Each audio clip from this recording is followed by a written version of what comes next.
Hello बच्चों, good morning. आज मैं वर्ग 7 का विषय हिंदी पाठ 16 पढ़ाने जा रही हूँ। कल आप लोगों को इस कविता के बारे में बता चुकी थी। आज मैं आप लोगों को इस कविता का प्रश्न उत्तर लिखवाने जा रही हूँ। कल आप लोगों को मैं कविता बता चुकी थी। आज इस पाठ का प्रश्न उत्तर लिखवाने जा रही हूँ। इसे आप लोग ध्यान से सुनिए। पहला प्रश्न है, निम्नलिखित पंक्तियों के अर्थ स्पष्ट कीजिए। जो पंक्ति दिया गया है उसका क्या करना है, अर्थ बताना है। तो इसका हम लाइन लिख दिए हैं और बीच में जो बाकी है देख लीजिएगा, इस लाइन से लेके इस लाइन तक रहेगा। इसलिए इस घाट अपने कपड़े, बीच में है, इस घाट अपने कपड़े मवेशिया धोते, सोचा है कभी कि उस घाट पी रहा होगा कोई प्यासा पानी। किताब निशान लगा लीजिए। या कोई स्त्री चढ़ा रही होगी किसी देवता को अर्घ। इतना पंक्ति तक होगा। उसका अर्थ है उत्तर। कवित्री को, कवि जो होते हैं, जेंट्स जो होते हैं उनको कवि कहते हैं, जो लेडीज होती है उनको क्या कहते हैं, कवित्री कहते हैं। कवित्री को ऐसे लोगों के व्यवहार पर दुख हो रहा है जो जल को गंदा कर रहे हैं। कवित्री कहती हैं वैसे लोगों को दुख होता है जो पीने वाले पानी को गंदा कर रहे हैं। जल ही जीवन है। क्या है? जल ही सबसे महत्वपूर्ण चीज। क्या है? खाने के बगैर मनुष्य कुछ दिन जी सकता है, लेकिन जल के बगैर मनुष्य नहीं जी सकता। इसलिए कहा गया है जल ही जीवन है। लेकिन कपड़े धोकर, कूड़े कचड़े फेंक कर, नालियों को गंदे जल को बहाकर अमृत तुल्य जल में विष घोल रहे। लेकिन लोग क्या है, लोग यह नहीं समझते हैं कि यह जल पीने योग्य, उसमें कूड़ा कचरा, नाली के गंदे पानी को फेंक कर बहाकर अमृत जैसा जल को, साफ जल को गंदा और उसमें जहर घोल रहे हैं। वे यह भूल जाते हैं कि इसी जल को पीकर प्यास बुझाते हैं। लेकिन लोग यह भूल जाते हैं कि इसी जल को हमको पीना पड़ेगा।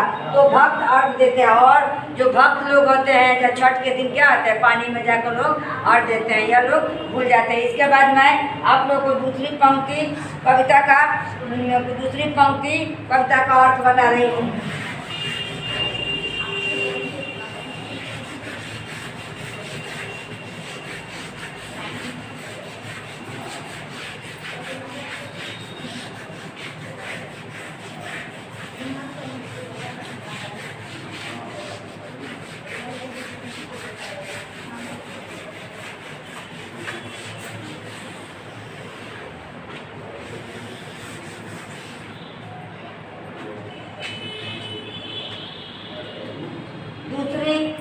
पहला का क हो गया, अब क लिख रही हूँ। क है अगर।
अब मैं पहला प्रश्न क का अर्थ बता चुकी हूँ। अब ग का ख का अर्थ बता रही हूँ। ख का अर्थ कविता का लाइन दिया है, उसको लिखना है। अगर नहीं तो क्षमा करना, अगर नहीं तो क्षमा करना, मुझे तुम्हारे आदमी होने पर संदेह है। इसका उत्तर है कवित्री वैसे लोगों पर तरस खाती हैं जो स्वरूप से मानव है। कवित्री जो है वैसे लोगों पर तरस खा रही है जो रूप से क्या है, मनुष्य है, लेकिन उनका आचरण पशुओं जैसा, लेकिन उनका व्यवहार आचरण व्यवहार क्या है, पशुओं जैसा है, पशु के समान है। किंतु ईश्वर ने जिस मानव को अच्छे बुरे की समझ दी है, वो मानव अपने स्वार्थ की पूर्ति के लिए पेड़ों को काटकर भूमि जल हवा को दूषित कर रहे हैं। उसे मानव कैसे माना जा सकता है। कवित्री कह रही है ईश्वर ने मनुष्य को पैदा किया जिसको समझ बुझ अच्छे बुरे का ज्ञान है, और मानव समझदार मानव भी पेड़ को काट कर क्या है, हवा जल भूमि को दूषित कर रहे हैं। तो उसे मानव कैसे कह रहा है, उसे मनुष्य कैसे कहा जा सकता है, उसे मनुष्य कैसे कहा जा सकता है।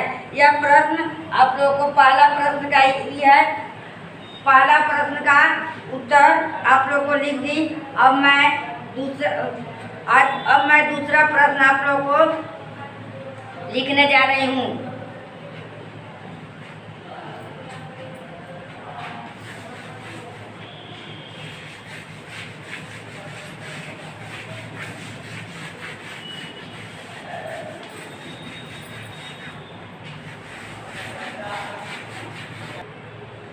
अब मैं दूसरा प्रश्न आप लोगों को बोर्ड पर लिख दी हूँ, इसे लिखिए।